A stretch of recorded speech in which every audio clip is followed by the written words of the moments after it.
Are they still alive? Did they assume new identities or perish during their spectacular escape?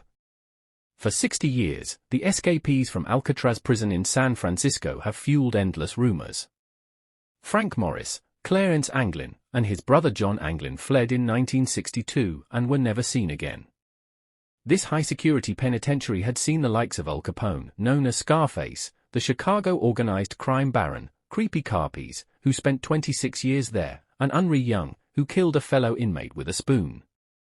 This place was said to be the most secure in the country, yet, in 1962, 3 companions managed to outsmart it. On June 11 of that year, Frank Morris and the Anglin brothers, all convicted for bank robberies, managed to escape. For months, they dug a tunnel through the walls using sharpened spoons. After the guards' curfew at 9 p.m., the 3 comrades put the final touches on their plan. They placed fake heads made of plaster and make paper in their beds as decoys. Then, the trio managed to get into a service corridor behind their cells. They climbed onto the roof and descended toward the sea, where they found a makeshift raft made from old raincoats and life jackets. The next day, the guards discovered their empty beds.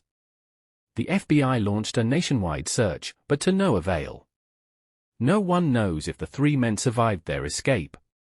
Some remnants of their raft were found later, but the agents could never confirm that the prisoners had drowned, as many believe. The brothers probably survived, but there's even a strong chance that all 3 stayed alive and eventually split up once outside. No bodies were ever found. In 2013, authorities received a mysterious handwritten letter which was only publicly revealed in 2018. My name is John Anglin.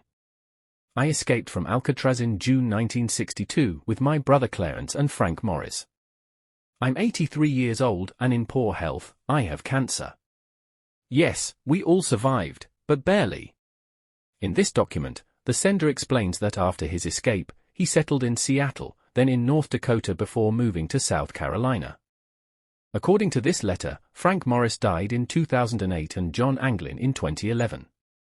The text continues, if you announce publicly on television that you promise I will only go to prison for 1 year to get treatment, I will tell you exactly where I am. This is not a joke. Faced with such a document, the police had no choice but to reopen the investigation.